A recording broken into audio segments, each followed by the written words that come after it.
Bêtise se moque de la fille timide parce qu'elle est bizarre. Il n'avait aucune idée qu'elle était une ancienne membre du GIGN. Léa Dubois était assise au fond de la cantine du lycée Victor Hugo, mangeant méthodiquement son sandwich au jambon beurre tout en scrutant la pièce avec des yeux qui ne manquaient rien. À 17 ans, elle était de taille moyenne, avec des cheveux châtains mi-longs qu'elle gardait tirés en une simple queue de cheval, portant le même jean délavé et le même sweat à capuche gris uni qu'elle portait la plupart du temps. Pour ses camarades de classe, elle était pratiquement invisible. La fille silencieuse qui avait été transférée il y a 3 mois et qui parlait à peine plus fort qu'un murmure lorsqu'on l'appelait en classe. Ce qu'il ne savait pas, c'est que Léa avait passé les 4 dernières années dans un entraînement militaire spécialisé, devenant la plus jeune personne à avoir jamais terminé la qualification du GIGN à 16 ans, grâce à un programme gouvernemental classifié pour les jeunes agents exceptionnels. Son père, un colonel décoré, avait organisé sa couverture en tant que lycéenne ordinaire pendant qu'elle se remettait d'une blessure de mission qu'il avait laissée avec une légère boiterie et des ordres stricts de maintenir un secret absolu sur ses antécédents. La blessure guérissait, mais l'adaptation psychologique à la vie d'adolescente civile s'avérait plus difficile que n'importe quel scénario de combat auquel elle avait été confrontée. Chaque instinct lui criait d'évaluer les menaces, de maintenir une conscience tactique et de répondre à l'agression avec une force écrasante. Mais sa mission exigeait qu'elle se fonde dans la masse, qu'elle obtienne son diplôme discrètement et qu'elle évite d'attirer l'attention qui pourrait compromettre les opérations de sécurité nationale. « Regardez la zombie assise là !» vint une voix de l'autre côté de la cantine. Chloé Martin, la reine autoproclamée du lycée Victor Hugo, tenait court à la table populaire avec son entourage habituel. Chloé était tout ce que Léa n'était pas. Blonde, parfaitement coiffée, portant des vêtements de créateur qui coûtaient plus cher que le budget d'épicerie de la plupart des familles, et maniant le pouvoir social comme une arme. Je jure qu'elle n'a pas dit 10 mots depuis qu'elle est arrivée ici. On dirait qu'elle n'est même pas humaine. Les 2 fidèles disciples de Chloé, Camille Lefebvre et Marine Garnier, gloussèrent sur commande. Camille était la seconde de Chloé, une rousse aux traits fins et à la langue encore plus acérée, tandis que Marine servait de muscle, grande, athlétique et toujours prête à faire passer les situations du verbal au physique. Léa entendit chaque mot, mais continua à manger, son expression inchangée. Elle avait enduré bien pire que les commérages de lycée pendant l'entraînement à la résistance à l'interrogatoire. La clé était de rester calme, de maintenir sa couverture et d'éviter l'engagement à moins que ce ne soit absolument nécessaire. « Allô la bizarre !» lança Chloé plus fort, s'assurant que la moitié de la cantine puisse entendre. « Tes parents t'ont déposé de l'asile ? Tu restes assise là à regarder comme une espèce de psychopathe. » Quelques élèves aux tables voisines se tournèrent pour regarder, certains ayant l'air mal à l'aise, mais aucun ne voulant intervenir. Léa avait observé ce schéma auparavant. Les adolescents étaient des animaux de meute qui remettaient rarement en question les hiérarchies établies, surtout lorsque cela signifiait risquer leur propre statut social. Léa termina son sandwich, rassembla ses affaires et se leva pour partir. En passant devant la table de Chloé, Camille tendit soudainement le pied. Dans sa vie antérieure, Léa aurait anticipé le mouvement et l'aurait soit évité complètement, soit utilisé l'élan de Camille contre elle. Au lieu de cela, suivant ses protocoles de couverture, elle trébucha et tomba en avant, son sac à dos répandant son contenu sur le sol. La cantine éclata de rire. Chloé se leva, dominant Léa alors qu'elle ramassait ses affaires éparpillées. Oh mon Dieu, elle est encore plus pathétique que je ne le pensais. Elle ne peut même pas marcher sans tomber. La mâchoire de Léa se serra presque imperceptiblement. Son entraînement se déclencha automatiquement. Évaluation de la cible, évaluation de la menace, 18 façons différentes de neutraliser Chloé avant qu'elle ne puisse cligner des yeux. Au lieu de cela, elle murmura un « désolé » à peine audible et se précipita vers la sortie. « Qu'est-ce que tu as dit ?» demanda Chloé la suivant. « Parle plus fort, la tarée. » Personne ne peut entendre tes marmonnements. Léa s'arrêta aux portes de la cantine, sa main agrippant la poignée avec suffisamment de force pour laisser des empreintes digitales dans le métal. Pendant un instant, sa posture se redressa à sa tenue militaire naturelle avant qu'elle ne se reprenne et ne reprenne son affaissement soigneusement pratiqué. « Rien », dit-elle doucement, poussant les portes et disparaissant dans le couloir. Derrière elle, la voix de Chloé portait clairement « Cette fille est sérieusement dérangée. Quelqu'un devrait probablement appeler la police avant qu'elle ne tire sur l'école ou quelque chose comme ça. » Le commentaire envoya un frisson à Léa qui n'avait rien à voir avec la peur et tout à voir avec la rage. Elle avait risqué sa vie en défendant le pays que Chloé tenait pour acquis, avait perdu des amis dans des opérations que Chloé ne connaîtrait jamais, avait sacrifié une enfance normale pour que des adolescentes gâtées puissent vivre en toute sécurité dans leur bulle de privilèges et d'ignorance. Au cours des semaines suivantes, le harcèlement s'intensifia. Chloé semblait considérer le refus de Léa de réagir comme une faiblesse plutôt que comme une retenue, interprétant son silence comme de la peur au lieu de la discipline tactique. Camille et Marine devinrent plus audacieuses dans leurs attaques, heurtant accidentellement Léa dans les couloirs, faisant tomber des livres de ses mains et répandant des rumeurs sur sa prétendue instabilité mentale. Le point de rupture survint un mardi après-midi dans le gymnase. Léa était assise seule dans les gradins pendant la pause déjeuner, révisant ses devoirs, pendant que la plupart des élèves mangeaient ou socialisaient. Elle préférait le calme du gymnase vide au chaos de la cantine, et l'espace lui rappelait les installations d'entraînement où elle avait passé d'innombrables heures à perfectionner ses compétences. Chloé, Camille et Marine entrèrent par les portes principales, leur voix résonnant dans le vaste espace. Elles portaient des plateaux de déjeuner et semblaient chercher quelque chose ou quelqu'un.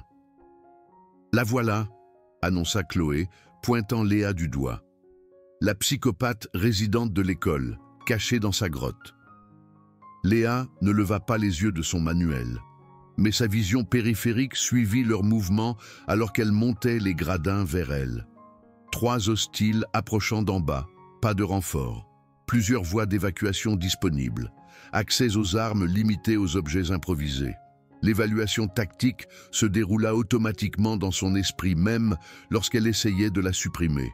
« On te parle, la tarée », dit Marine, maintenant à quelques rangées en dessous de la position de Léa. Léa leva finalement les yeux, rencontrant les yeux de Marine avec un regard fixe qui fit reculer involontairement la fille plus âgée.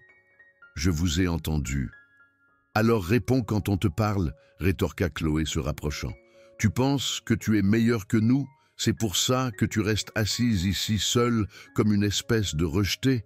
Je veux juste qu'on me laisse tranquille, » dit Léa, sa voix toujours douce mais portant un sous-ton qui fit bouger nerveusement Camille. Chloé rit, un son dur qui résonna sur les murs du gymnase. « Qu'on te laisse tranquille? Tu es dans notre école, tu respires notre air, tu prends de la place que des gens normaux pourraient utiliser. Le moins que tu puisses faire, c'est de montrer un peu de respect. » Léa ferma son manuel et se leva lentement. À sa pleine hauteur, elle était presque aussi grande que Marine et nettement plus en forme que n'importe laquelle d'entre elles ne le réalisait sous ses vêtements amples. Sa posture était parfaitement équilibrée, le poids réparti pour une mobilité maximale, les mains détendues mais prêtes. Les 3 filles remarquèrent immédiatement le changement, bien qu'elles ne puissent pas identifier ce qui était différent. Quelque chose dans la posture de Léa, la façon dont elle tenait sa tête, l'immobilité soudaine qui précédait l'action. « Oh, regardez !» dit Chloé avec une fausse bravade. « La zombie a de la combativité après tout. »« Vous ne voulez pas faire ça ?» dit Léa, sa voix baissant à peine au-dessus d'un murmure. Chloé interpréta mal le ton calme comme une faiblesse. « Faire quoi? Ça ?» Elle attrapa le lait au chocolat de son plateau de déjeuner et le versa sur la tête de Léa, le liquide froid trempant ses cheveux et coulant sur son visage et sur son sweat à capuche. Pendant exactement 3 secondes, personne ne bougea. Léa resta complètement immobile alors que le lait coulait de son menton sur le gradin métallique, ses yeux fermés, sa respiration contrôlée. À ce moment-là, elle n'était pas une lycéenne victime d'intimidation.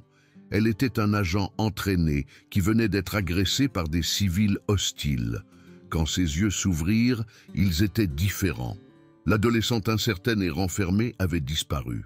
À sa place se tenait quelqu'un qui avait survécu à des situations que ses filles ne pouvaient pas imaginer, qui avait été entraîné à répondre aux menaces avec une efficacité mortelle, qui avait tué des combattants ennemis et dormi paisiblement après. « C'était une erreur », dit Léa, sa voix portant maintenant l'autorité tranquille de quelqu'un habitué à être obéi sans question. Chloé rit nerveusement. « Qu'est-ce que tu vas faire ? Le dire au proviseur? Appeler ta maman ?» Léa leva la main et essuya calmement le lait de ses yeux, ne rompant jamais le contact visuel avec Chloé. « Dernière chance de vous en aller. »« Oh, j'ai tellement peur !»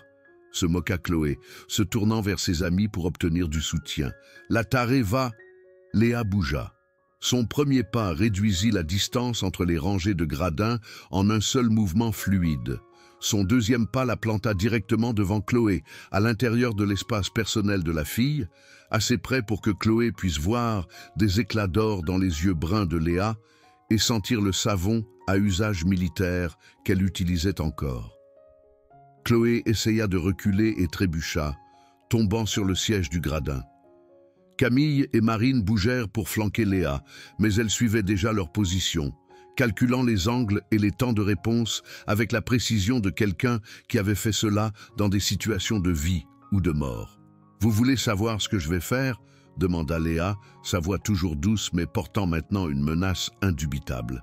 « Je vais vous apprendre pourquoi vous ne devriez jamais confondre la gentillesse avec la faiblesse. » Marine se jeta la première, probablement avec l'intention d'attraper Léa par derrière. Léa se décala sans effort, attrapa le poignet de Marine dans une prise qui fit crier de douleur la fille plus grande et utilisa son propre élan pour la faire dégringoler sur 3 rangées de gradins. Camille hésita pendant une seconde cruciale, puis s'engagea dans un coup sauvage à la tête de Léa. Léa esquiva sous le coup de poing, entra à l'intérieur de la garde de Camille et lui asséna un coup de paume précis au plexus solaire qui la fit tomber à genoux, haletant pour reprendre son souffle. Toute la séquence prit moins de 5 secondes. Chloé recula en grimpant les gradins, son visage pâle de choc. « Tu es folle, tu ne peux pas juste attaquer les gens. » Léa la suivit lentement, chaque pas délibéré et contrôlé. Attaquer les gens? Comme verser des boissons sur eux? Comme répandre des rumeurs sur la maladie mentale? Comme rendre leur vie misérable pendant 3 mois? C'est différent, balbutia Chloé. C'est juste des trucs d'école. C'est de la vraie violence. Ça. Léa fit un geste vers Camille, qui luttait encore pour respirer, et Marine, qui soignait un poignet foulé. C'est de la retenue. Si je voulais vous faire du mal, vous seriez déjà aux urgences. Elle s'arrêta directement devant Chloé, qui était maintenant pressée contre la rangée supérieure de gradins sans aucun endroit où se retirer. Pendant 3 mois, j'ai écouté vos insultes, j'ai ignoré vos accidents, j'ai fait semblant de ne pas entendre vos blagues sur les tireurs scolaires et les patients mentaux. Savez-vous pourquoi? Chloé secoua la tête frénétiquement. Parce que j'essayais d'être normal, d'être le genre de personne qui tend l'autre joue, qui s'élève au-dessus de la petite cruauté, qui ne répond pas aux mots par l'action. L'expression de Léa était calme, presque conversationnelle. Mais vous avez rendu ça physique, vous avez franchi une limite. J'ai juste versé du lait, murmura Chloé. Vous m'avez agressé, corrigea Léa. Devant des témoins, après des mois de harcèlement et d'intimidation. C'est de l'intimidation classique qui a dégénéré en agression. À présent, d'autres élèves avaient commencé à entrer dans le gymnase pour les cours de l'après-midi. Ils s'arrêtèrent dans l'embrasure de la porte, observant la scène. Chloé coincée au sommet des gradins, Camille se relevant lentement tout en tenant sa poitrine. Marine berçant son poignet et Léa se tenant au-dessus d'elles toutes avec une posture militaire et une expression de contrôle total. La nouvelle se répandit rapidement dans la foule grandissante. La fille silencieuse avait finalement craqué. La bizarre avait attaqué les enfants populaires. Personne ne sembla remarquer que Léa ne montrait aucun signe d'effort, aucune respiration élevée, aucun tremblement d'adrénaline qui accompagnerait une explosion émotionnelle. « S'il te plaît, dit Chloé, les larmes commençant à couler. « Je suis désolée, je ne t'embêterai plus. » Léa l'étudia pendant un long moment. « Tu es désolée de t'être fait prendre. Tu es désolée qu'il y ait eu des conséquences. Tu n'es pas désolée de ce que tu as fait. » Elle se pencha plus près, baissant la voix pour que seule Chloé puisse entendre. « J'ai passé 4 ans à apprendre à neutraliser les menaces à la sécurité nationale. J'ai été entraînée par les meilleurs opérateurs du monde à gérer des situations beaucoup plus dangereuses qu'une adolescente gâtée avec des problèmes de contrôle des impulsions. La seule raison pour laquelle tu es encore consciente, c'est parce que je choisis de te laisser l'être. » Les yeux de Chloé s'écarquillèrent alors que les implications s'enfonçaient. « Tu es militaire ? » « Je suis quelqu'un avec qui tu ne veux pas te frotter, » répondit Léa se redressant, « et je suis quelqu'un qui t'a donné plus de chance que tu n'en mérites. » Elle se tourna pour s'adresser à la foule grandissante de spectateurs. « Tout le monde ici vient d'être témoin de 3 personnes qui m'ont agressé avec une boisson, puis ont tenté de m'attaquer physiquement lorsque je me suis défendu. J'ai utilisé la force minimale nécessaire pour me protéger d'une nouvelle agression. Si quelqu'un a des questions sur ce qui s'est passé ici, je vous suggère de leur poser. » Le professeur Durand se fraya un chemin à travers la foule, son sifflet suspendu autour de son cou et son visage montrant de la confusion face à la scène. « Que se passe-t-il ici ? Dubois, Martin, est-ce que vous allez bien ? » « Chloé a versé du lait au chocolat sur la tête de Léa, » lança Thomas Bernard, un élève de première qui avait été témoin de toute la confrontation. Ensuite, ses amis ont essayé de lui sauter dessus, mais Léa s'en est totalement occupée. « Elle nous a attaqués, » protesta Camille, tenant toujours sa poitrine. « Nous étions juste en train de parler, et elle est devenue folle. »« Ce n'est pas ce que j'ai vu, » dit une autre voix de la foule. D'autres élèves commencèrent à prendre la parole, décrivant l'incident du lait et l'approche agressive des filles envers Léa. Le proviseur Durand regarda entre les 4 filles, observant l'apparence trempée de lait de Léa, le visage strié de larmes de Chloé et les signes évidents qu'une sorte d'altercation physique avait eu lieu. « Très bien, tout le monde, dégagez, vous 4, au bureau du proviseur, maintenant. » Alors qu'elle marchait vers les bureaux administratifs, Léa maintint son attitude calme, tandis que les 3 autres filles chuchotaient frénétiquement entre elles.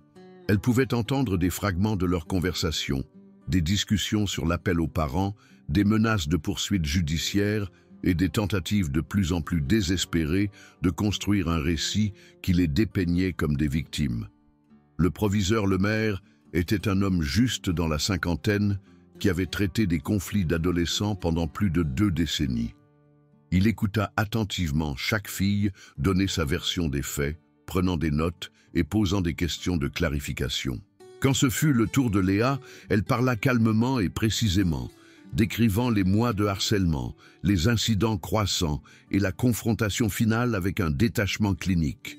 « Mademoiselle Dubois, » dit le proviseur Lemaire quand elle eut terminé, « plusieurs élèves ont corroboré votre récit des événements d'aujourd'hui. Cependant, je suis préoccupé par le niveau de force que vous avez utilisé pour vous défendre. Mademoiselle Lefebvre dit que vous l'avez frappée et Mademoiselle Garnier affirme que vous avez délibérément blessé son poignet. » Léa rencontra son regard fixement. « Monsieur, j'ai utilisé la force minimale nécessaire pour me protéger de plusieurs agresseurs. Mademoiselle Lefebvre a lancé un coup de poing à ma tête. Je me suis défendu. Mademoiselle Garnier a tenté de m'attraper par derrière alors que j'étais déjà engagé avec un autre agresseur. J'ai supprimé la menace. À aucun moment je n'ai initié la violence ou utilisé une force excessive. « Elle ment !» s'écria Chloé. « C'est une espèce de psychopathe qui a planifié ça. Regardez comme elle est calme. Les gens normaux n'agissent pas comme ça après s'être battus. » Léa se tourna pour regarder Chloé avec une expression d'intérêt modéré. Comment exactement devrais-je agir? Devrais-je pleurer, trembler, trouver des excuses? Je me suis défendu avec succès contre des personnes qui essayaient de me faire du mal. Pourquoi serais-je bouleversé à ce sujet? Le proviseur Lemaire étudia l'attitude de Léa, notant la confiance et le calme qui semblaient en contradiction avec l'élève silencieuse et renfermée qu'il avait brièvement rencontrée lors de l'inscription 3 mois plus tôt. « Mademoiselle Dubois, y a-t-il quelque chose dans vos antécédents qui pourrait expliquer vos capacités dans cette situation ?» Léa réfléchit attentivement à sa réponse. Elle ne pouvait pas révéler son entraînement militaire sans compromettre sa couverture, mais elle devait fournir une explication à ses compétences. « J'ai pris des cours d'autodéfense, monsieur. Mon père a insisté là-dessus quand nous déménagions beaucoup pour son travail. Ce n'était pas tout à fait un mensonge. Son père avait insisté sur son entraînement et ils avaient déménagé fréquemment pour les affectations navales de son père. L'enquête se poursuivit pendant 2 heures. Les administrateurs de l'école, interrogeant les témoins et examinant les images de sécurité des caméras du couloir qui avaient capturé les filles entrant dans le gymnase.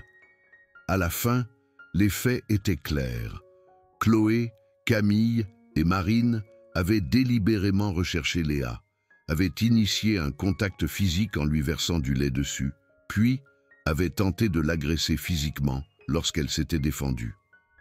Chloé reçut une suspension de 3 jours pour l'agression à la boisson et 1 semaine de retenue pour harcèlement. Camille et Marine reçurent 2 jours chacune pour avoir participé à l'agression. Léa ne reçut aucune punition, car elle avait clairement agi en état de légitime défense. Plus important encore, la nouvelle de l'incident se répandit dans tout le lycée Victor Hugo comme une traînée de poudre. Le lendemain matin, tout le monde savait que la fille silencieuse qui s'asseyait seule au déjeuner avait à elle seule abattu 3 des brutes les plus notoires de l'école sans transpirer. Le changement dans la façon dont les autres élèves traitaient Léa fut immédiat et spectaculaire. Là où auparavant elle avait été invisible, maintenant elle était remarquée et respectée. Les élèves qui l'avaient ignorée auparavant hochèrent la tête en signe de reconnaissance lorsqu'elle passait dans les couloirs. Ceux qui avaient eu peur d'intervenir pendant l'intimidation l'approchèrent maintenant avec des sourires timides et des mots de soutien. Chloé, Camille et Marine, quant à elles, virent leur statut social gravement endommagé. Leur réputation d'enfants populaires intouchables avait été brisée par une fille qu'elles avaient rejetée comme faible et sans valeur. D'autres élèves qui les avaient craintes auparavant les voyaient maintenant telles qu'elles étaient réellement, des lâches qui s'en prenaient à quelqu'un qu'elles pensaient incapable de se défendre. 3 semaines après l'incident du gymnase, Léa déjeunait à sa table habituelle lorsque Chloé s'approcha seule. Les vêtements de créateur et le maquillage parfait avaient disparu, remplacés par un jean et un simple pull, ses cheveux tirés en une queue de cheval désordonnée. « Est-ce que je peux m'asseoir » demanda Chloé, sa voix manquant de son ton autoritaire habituel. Léa fit un geste vers la chaise vide en face d'elle. Chloé s'assit maladroitement, tripotant ses mains. « Je voulais m'excuser, vraiment m'excuser, pas seulement parce que j'ai eu des ennuis. » Léa continua à manger son sandwich, attendant. « J'ai été horrible avec toi, » continua Chloé. « Pendant des mois, j'ai rendu ta vie misérable sans raison, sauf que je pouvais le faire. Je savais que c'était mal, mais je l'ai fait quand même, parce que ça me donnait l'impression d'avoir du pouvoir. »« Pourquoi » demanda Léa. Chloé resta silencieuse pendant un long moment. « Parce que ma vie n'est pas aussi parfaite que tout le monde le pense. Mes parents divorcent, mon père a une liaison, ma mère boit trop, et j'avais l'impression que tout s'effondrait.